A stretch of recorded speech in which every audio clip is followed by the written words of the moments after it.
할렐루야. 오늘 저는 긍정의 믿음인가 순종의 믿음인가라는 제목으로 은혜를 나누려고 합니다.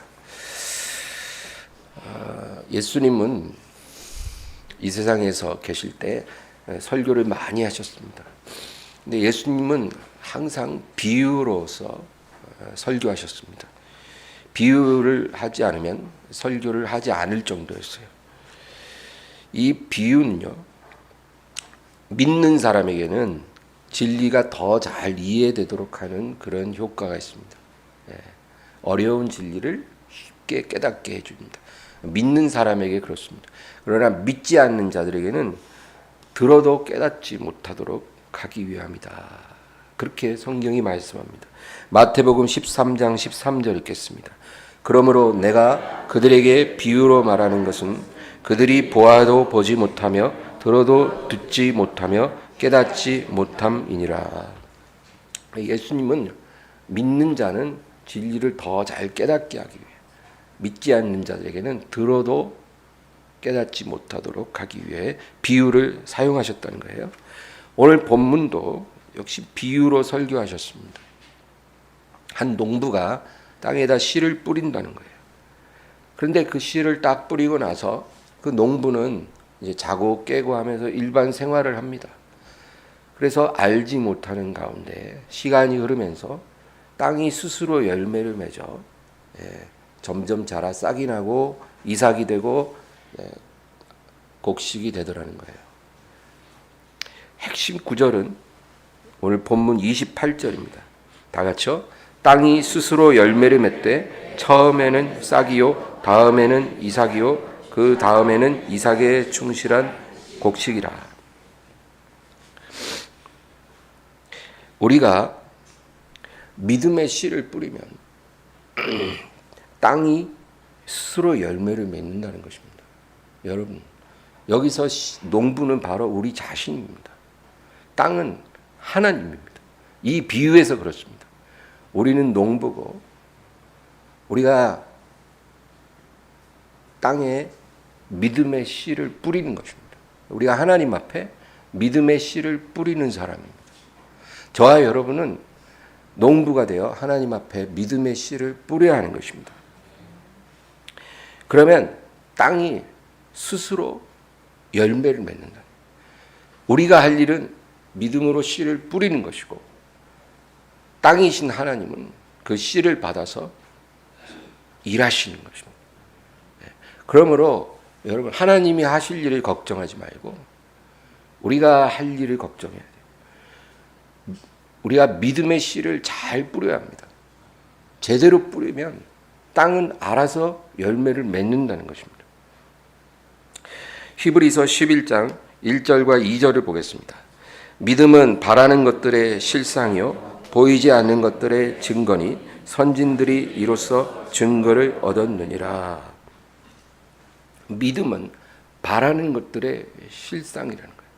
우리가 믿음을 갖고 있으면요, 그것이 바로 우리가 바라고 원하는 것의 실상이 되고 보지 못하는 것의 증거가 된다는 거예요. 그래서 우리의 믿음의 조상들이 바로 이러한 증거를 갖고 살았다는 거예요. 여러분, 믿음으로 산다는 것은 그거예요. 우리가 믿음을 갖고 있으면 그 믿음이 성취될 것이라는 것을 우리가 안다는 겁니다. 그것이 우리의 증거가 된다는 거예요. 그래서 자기가 믿음의 씨를 딱 뿌릴 때 우리는 그 씨를 보는 게 아니라 그 씨가 장차 시간이 흐르면 곡식이 될 것을 바라보는 거예요. 그게 농부의 마음 자세라는 거예요. 우리는 씨를 뿌리지만 씨를 보는 게 아니라 그것이 열매 맺는 것을 바라보는 거예요. 그래서 이러한 우리의 바라봄이 믿음이라는 것입니다. 그러면 믿음의 씨를 뿌린다는 것은 무엇을 의미할까요? 우리는 믿음이라 그러면 어떤 것이 무형해 우리 마음속에 머무는 어떤 생각, 그렇게 생각합니다. 그러나 우리가 어떤 생각을 하는 것이 아니고 씨를 뿌린다 그랬잖아요. 믿음의 씨를 뿌리는 거예요. 그러니까 이것은 액션입니다. 그러니까 믿음이라는 것은 이 머릿속에 있는 어떤 생각이 아니고 액션입니다. 우리의 관점을 바꿔야 됩니다. 행함이 없는 믿음은 그 자체가 죽은 것이라 야고보서에 분명하게 말씀하잖아요. 그러니까 믿음은 생각이 아니고 액션입니다. 만약에 내가 앞으로 잘 될 것이다 라고 우리가 생각하고 있다면 그것은 아직 온전한 믿음이 아니에요.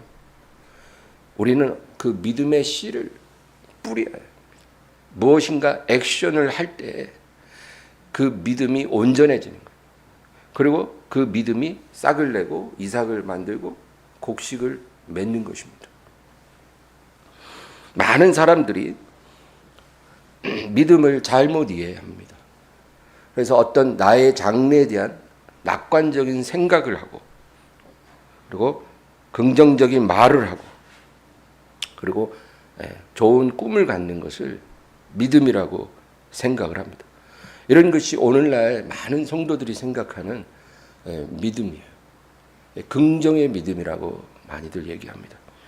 그러나 긍정적인 생각을 하고 말을 하고 기대를 하고 꿈을 가진다고 해서 하나님이 반드시 나를 내 기대대로 축복하시고 내가 원하는 것을 이루어 주실 것이라고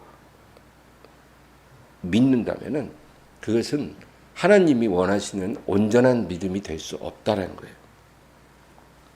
성경은 하나님께서 이스라엘 백성에게 어떤 잘못된 믿음의 모습을 책망하십니다. 우리 에스겔에서 13장 6절을 다 같이 읽습니다.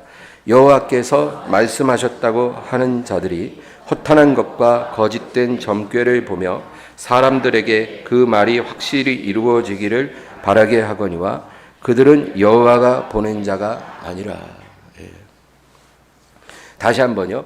여호와께서 말씀하셨다고 하는 자들이 허탄한 것과 거짓된 점괘를 보며 사람들에게 그 말이 확실히 이루어지기를 바라게 하거니와 그들은 여호와가 보낸 자가 아니라. 어떤 선지자들이 와서 하나님의 메시지를 전합니다. 그리고 예언의 말씀을 합니다. 그러고 나서 뭐라 그러냐면 내가 전한 이 말씀대로 이루어질 것을 확실히 믿으라는 거예요. 믿으면 그대로 된다는 거죠. 축복의 예언을 하고 이걸 네가 믿으면 그대로 너에게 이루어진다라는 거예요. 이런 식으로 많은 거짓 선지자들이 백성을 미혹했어요. 백성들은 그러면 나도 저 축복의 예언의 말씀을 믿으면 되는구나.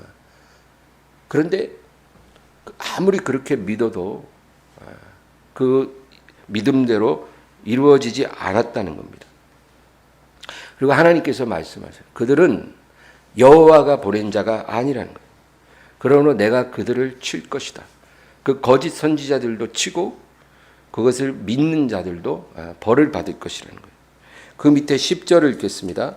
이렇게 칠 것은 그들이 내 백성을 유혹하여 평강이 없으나 평강이 있다 함이라. 어떤 사람이 담을 쌓을 때 그들이 회치를 하는도다. 백성에게 평강이 없어요. 지금 왜 평강이 없을까요, 여러분? 하나님을 순종하지 않으니까 심령에 평강이 없는 거예요. 교회는 다니는데 평강이 없어요.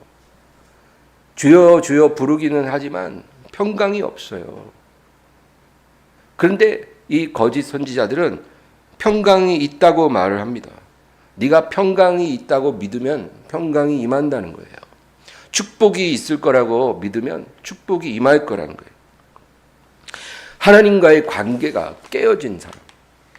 왜 깨어집니까? 순종하지 않으니까 깨어지죠.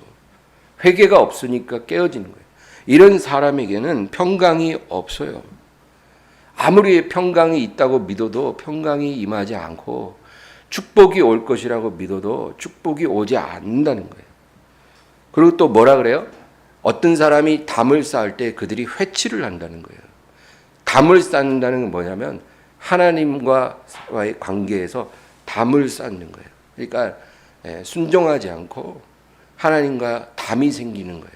그 담을 허물어야 되는데 그 담을 점점 더 높이 견고하게 쌓아가는 그런 인생들이 너무나 많아요.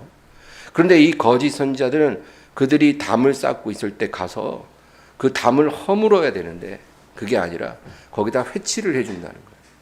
더 아름답게. 이사야 57편 21절 읽겠습니다. 내 하나님의 말씀에 악인에게는 평강이 없다 하셨느니라. 그래서 여러분, 하나님을 순종하지 않는 사람에게 그가 아무리 긍정적인 생각을 하고 날마다 긍정적인 말을 하고 긍정적인 꿈을 꾼다고 해도 그 믿음대로 하나님은 일하시지 않습니다. 이런 믿음은 완전히 비성경적인 믿음이에요. 열왕기상 22장에 보면요, 한 이야기가 나와요. 네. 여러분, 북이스라엘의 아합 왕이 있습니다. 가장 악한 왕이에요. 이 아합 왕이요, 이제 아람과 전쟁을 하려고 합니다. 근데 자기 힘이 좀 미약하니까 남유다의 여호사밧 왕과 연합을 해서 아람과 전쟁을 하겠다는 거예요. 암몬과 전쟁을 합니다. 근데 이제 전쟁에 나가기 전에 이 여호사밧 왕이 아합 왕에게 제안을 합니다. 우리 전쟁에 나가기 전에 여호와의 선지자들을 불러다가 하나님의 말씀을 들어봅시다.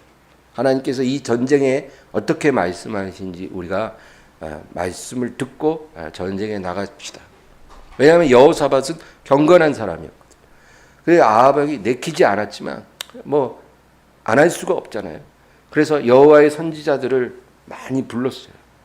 400명이 모였다고 합니다. 누구요? 바알 선지자가 아니라 여호와의 선지자들 400명을 모았어요. 그리고 하나님 말씀을 예언하라 그랬어요. 그러니까 400명이 이구동성으로 왕이시여, 하나님이 왕을 너무나 사랑하시고 너무나 기뻐하시고 이 전쟁을 축복하셨나이다. 당신이 이 전쟁에 나가면 암몬 물리치고 대승을 거둘 것입니다. 다 그렇게 축복의 말씀을 하더라는 거예요. 그러니까 여호사밧이 아무래도 미심쩍어서 선지자 또 없습니까? 이 사람들이 다입니까? 그러니까 아합이 뭐라 하면 한 놈이 있는데 그 놈은 내가 부르고 싶은 마음이 없습니다. 왜 그렇습니까? 아니 말씀을 전하라 하면은 축복의 말을 전해야지. 맨날 책망의 말씀, 회개하라 그러고, 돌아서라 그러고, 돌이키라 그러고, 뭐 내가 돌이킬 게 많다고 맨날 그런 소리만 하기에 내가 아주 꼴보기 싫어서 오늘 안 불렀습니다. 왕은 그런 말 마옵소서. 한번 불러봅시다. 미가야라는 선지자를 불렀어요. 여러분 그 이야기를 아실 거예요. 결국 어떻게 됐습니까? 그 미가야를 옥에 가둬버리고 출전했어요. 그리고 아합 왕은 그 전쟁에서 전사합니다. 400명의 여호와의 선지자들은 다 가짜였던 거예요. 하나님과 관계가 깨진 사람이에요. 하나님과 담을 세운 사람이에요. 그러면 그 담을 허물고 하나님께 돌아오라 그래야지. 그냥 축복의 말씀만 전해주는 거예요. 그리고 당신이 이 말씀을 믿으면 그대로 될 거라는 거예요. 그렇게 그대로 되지 않았고 오히려 아합은 멸망했습니다. 하나님이 나를 축복하실 것이라고 굳게 믿는다고 축복을 받는 게 아닙니다. 주의 종이 축복해 준다고 해서 내가 축복을 받는 게 아닙니다. 우리가 아무리 굳게 믿어도요, 하나님께 순종하지 않으면 축복받지 못합니다. 하나님께 순종을 해야 축복을 받아요. 하나님께 순종하는 사람요, 주의 종의 축복 안 받아도 축복 다 받습니다. 이게 성경이 우리에게 말씀하는 진짜 믿음이에요. 우리가 하나님께 가지고 나아갈 믿음이 이 믿음이에요. 긍정의 믿음이 아니고 순종의 믿음입니다. 긍정의 믿음은 가짜예요, 여러분. 순종해야 합니다. 하나님은 순종하는 자를 축복하시지 긍정적인 생각하고 말한다고 그런 꿈을 꾼다고 그대로 이루어 주시는 그런 축복 자판기가 결코 아니십니다. 하나님은 그를 경외하는 자에게 은혜를 베풀고 그를 의지하는 자를 돌보시는 하나님이십니다. 예수님이 이 세상에 육체로 계실 때요, 예수님도 완전한 사람으로 오셨기 때문에 믿음으로 살아야 했습니다. 그래서 우리는 항상 예수님을 롤모델로 해야 돼요. 예수님은 사람으로 오셔서 믿음으로 사시고 그리고 성령의 기름 부음으로 사역하셨어요.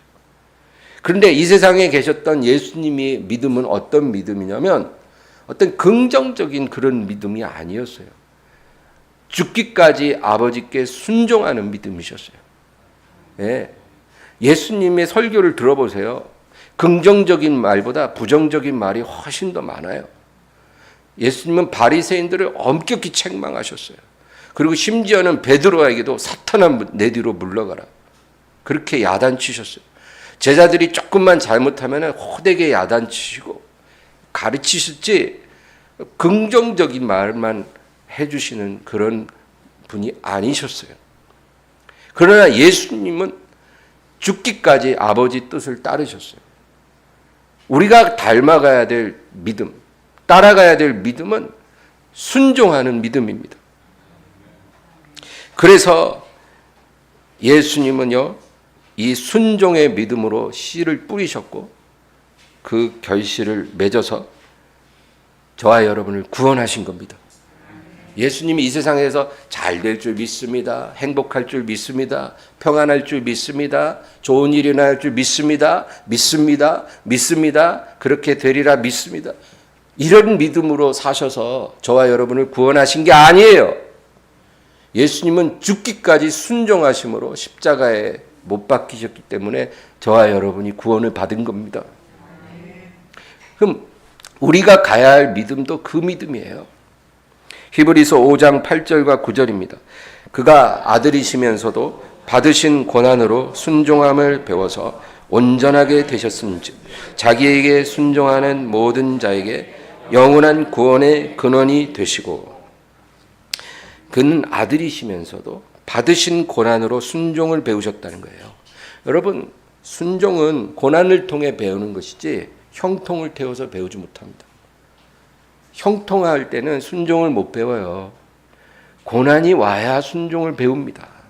그래서 하나님이 항상 형통하게 하지 않고 사랑하는 자녀들에게 고난을 자꾸 보내시는 거예요. 왜?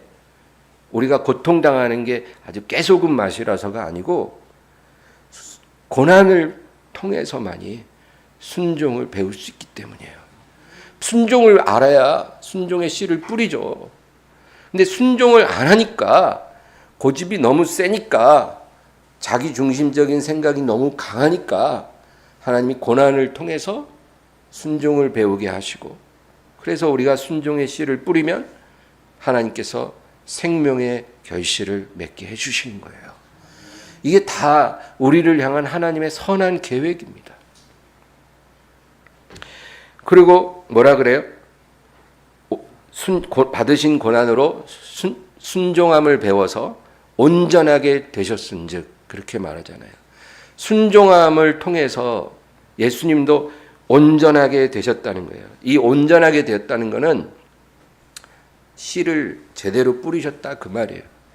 예수님도 이 세상에서 고난당해서 순종을 배우시고 그래서 온전한 씨를 뿌리신 거예요. 네, 긍정의 믿음의 씨를 뿌린 게 아니라 순종의 믿음의 씨를 다 온전히 뿌리신 거예요. 죽기까지, 자신의 피 한 방울까지 다 흘려주셨다 그 말이에요. 그래서 자기를 순종하는 모든 자에게 영원한 구원의 근원이 되셨다는 겁니다. 예수님의 순종의 믿음으로 말미암아 모든 믿는 자에게 구원을 주셨다는 겁니다. 요한복음 12장 24절입니다. 내가 진실로 너희에게 이르노니 하늘의 밀이 땅에 떨어져 죽지 아니하면 하늘 그대로 있고 죽으면 많은 열매를 맺느니라. 주여 주여 부를지라도 순종이 없으면 어떻게 됩니까? 그냥 그대로 있는 거예요. 한 알의 밀알이 땅에 떨어졌는데 죽지 않으니까, 순종하려면 죽어야 되잖아요. 죽지 않으니까 그냥 그대로 있는 거예요. 아무 일도 안 일어나요. 30년이 지나도 아무 일도 안 일어나요. 왜? 하나님이 졸고 계셔서가 아니라 내가 죽지 않았기 때문에 아무 일도 안 일어났어요. 그러나 죽으면 그 말은 순종하는 거죠. 순종하려면 죽어야 하거든요. 그러면 많은 결실을 맺게 되는 것입니다. 오늘 본문 마가복음 4장 26절 27절 다 같이 읽겠습니다. 또 이르시되 하나님의 나라는 사람이 씨를 땅에 뿌림과 같으니 그가 밤낮 자고 깨고 하는 중에 씨가 나서 자라되 어떻게 그리 되는지를 알지 못하느니라. 아까 말한 것처럼 이 씨는 믿음의 씨입니다. 순종의 믿음의 씨. 우리가 순종으로 믿음의 씨를 뿌리면 그 씨가 어떻게 자라는지 저와 여러분은 몰라도요, 알 필요도 없어요. 우리 하나님께서 아십니다. 하나님이 자라게 하십니다. 그리고 분명한 것은 그것의 풍성한 열매가 약속이 된다는 거예요. 추수하는 날에 우리는 그것을 보게 될 것입니다.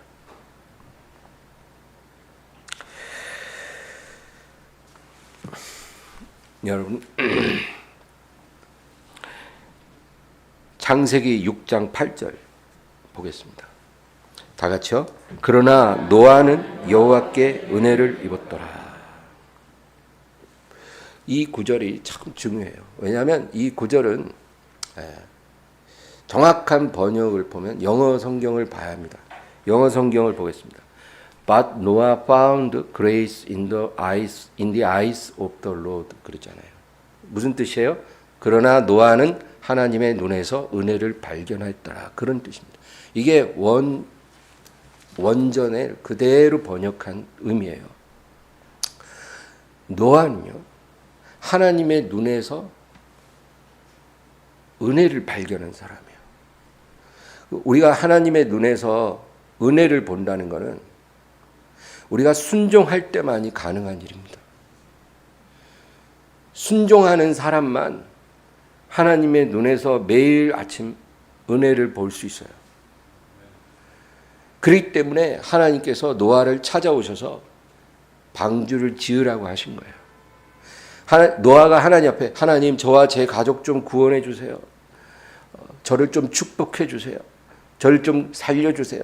이렇게 구원해서 기도해서 하나님이 노아와 그 가족을 구원한 게 아니라 노아가 한 일은 하나님께 순종했고 매일매일 순종했고 그리고 하나님의 눈에서 은혜를 발견했던 거예요.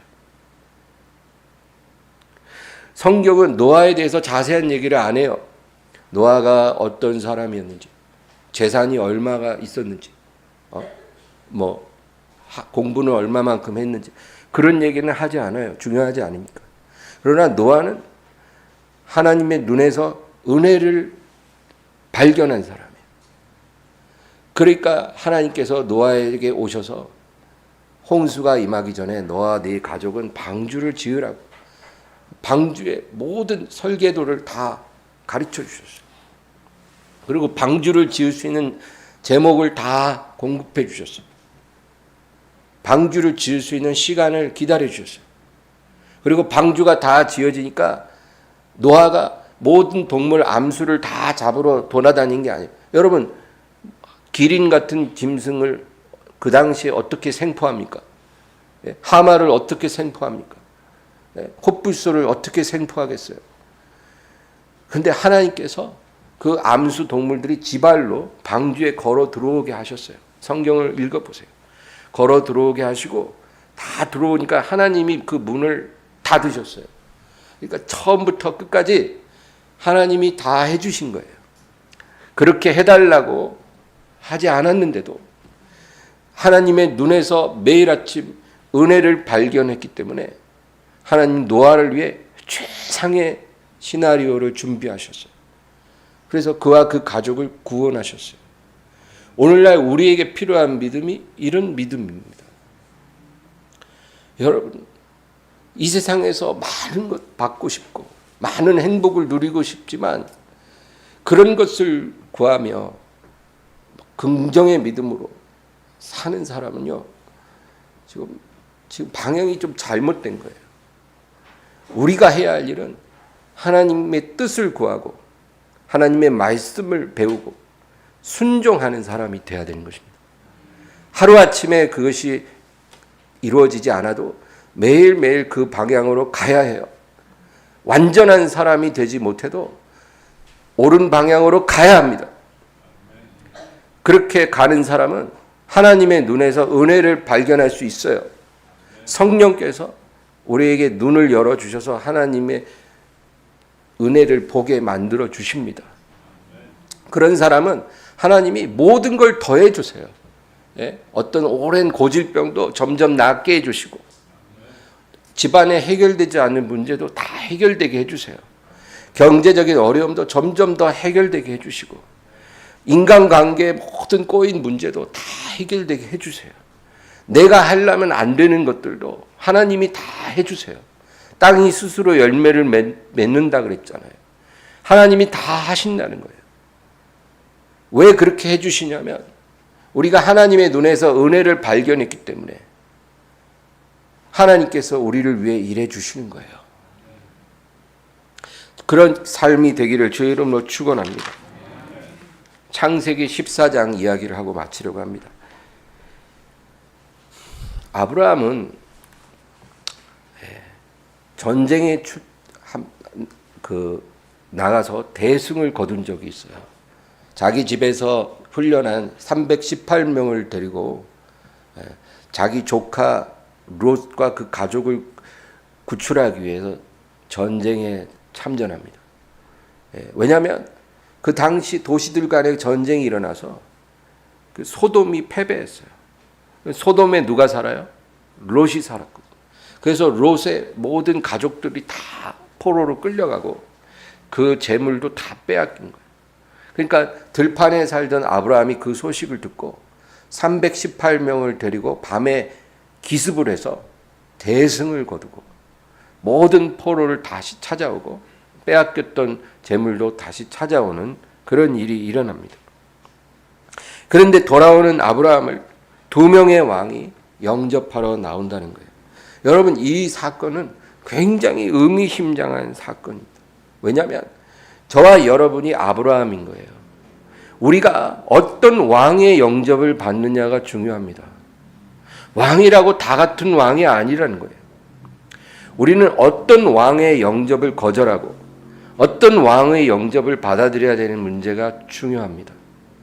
그런데 이 두 왕이 누구냐면 하나는 소돔 왕이에요. 여러분, 소돔 왕은 죄악의 도시를 통치하는 왕입니다. 영적으로 죄악의 도시를 통치하는 왕이 누구예요? 마귀 아닙니까? 이 세상 임금 마귀가 바로 소돔 왕인 거예요. 그 다음에 두 번째 왕은 살렘 왕입니다. 살렘이라는 말은 샬롬이라는 말과 같은 거예요. 평강입니다. 그러니까 살렘 왕이라는 말은 평강의 왕. 누가 생각나요? 예수님이에요. 이 살렘 왕 멜기세덱은 아주 신비로운 사람입니다.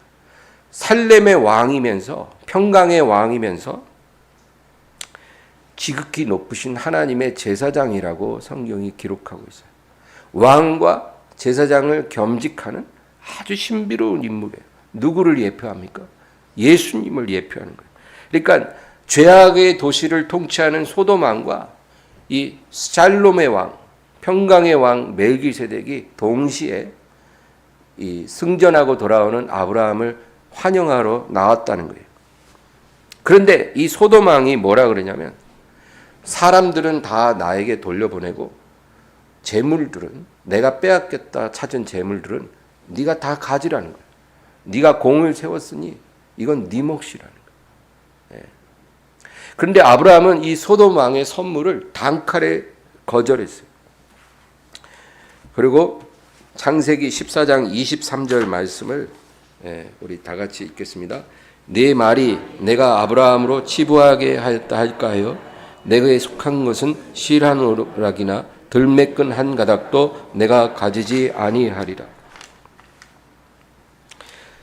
죄악의 도시를 다스리는 왕이 주는 선물을 나는 받을 수 없다라는 거예요. 이게 아브라함의 판단이에요. 여러분, 내게 생기는 모든 선물들을 우리가 구별하지 않고 다 받는 것은 그건 옳은 게 아닙니다. 하나님으로부터 오지 않는 축복은 축복이 아닙니다. 하나님이 내게 주시는 축복을 받아야지 이 세상 임금이 내게 제안하는 달콤한 선물을 축복으로 착각하면 안 돼요, 여러분. 어떤 사람이 어떤 잘못된 사업을 제안합니다.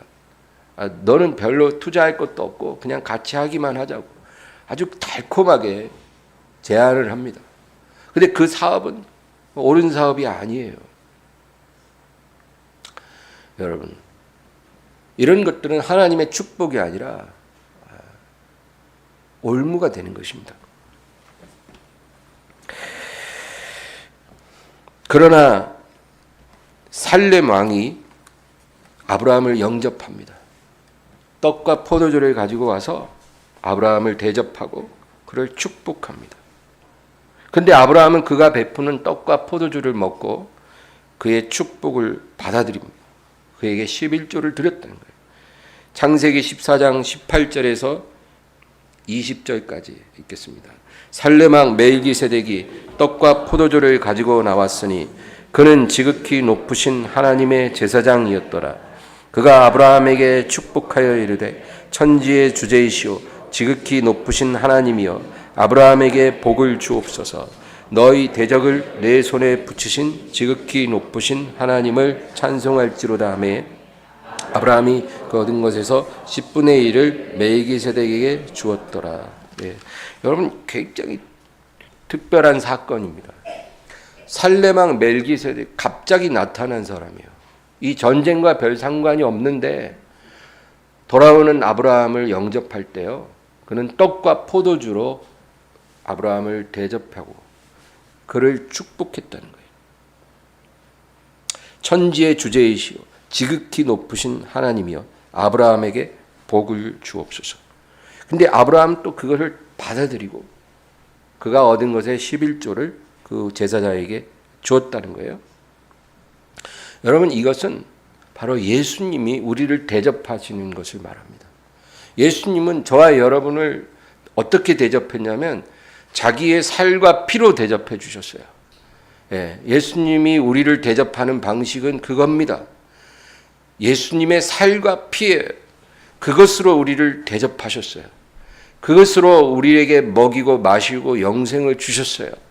우리가 예수님에게서 그것 받았으면 충분합니다. 뭐가 그렇게 부족하다고 생각하세요? 예수님의 살과 피로 만족해야 돼요. 우리가 그것으로 영생을 받았고 주님의 축복을 받았으면 충분합니다.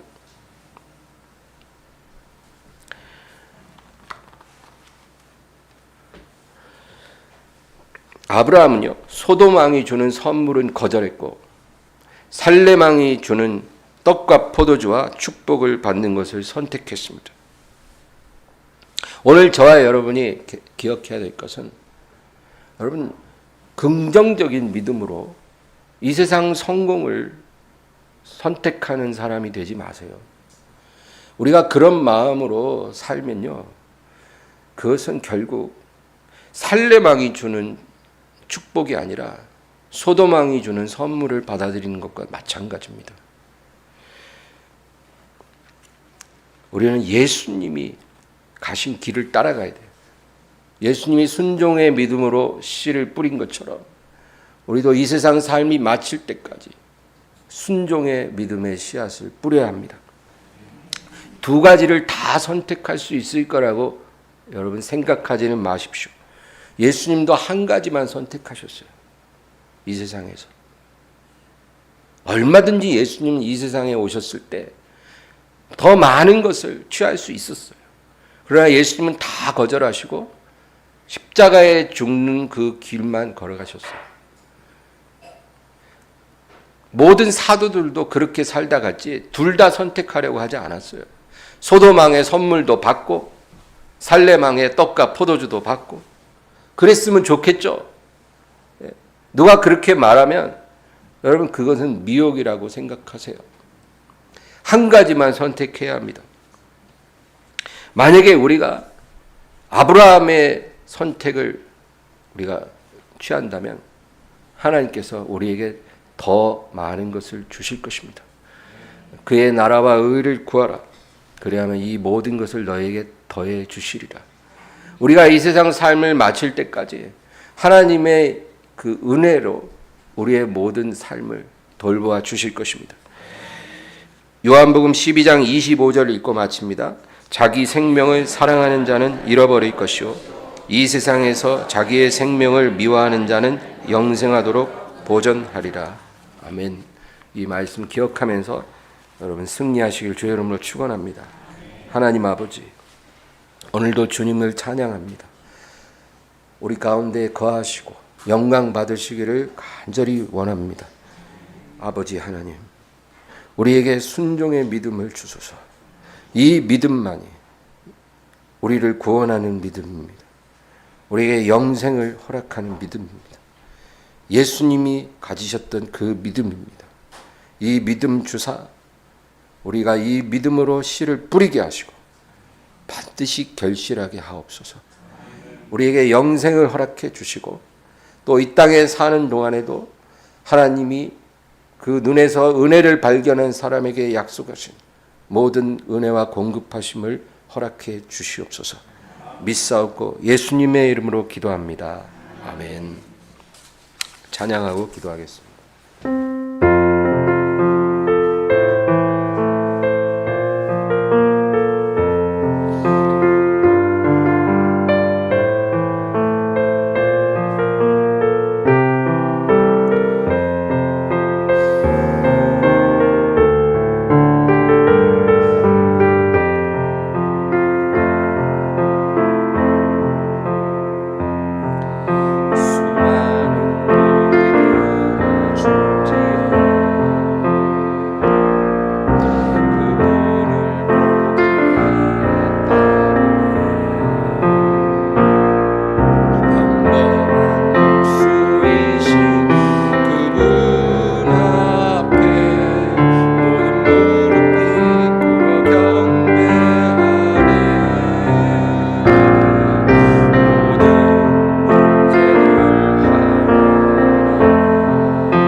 세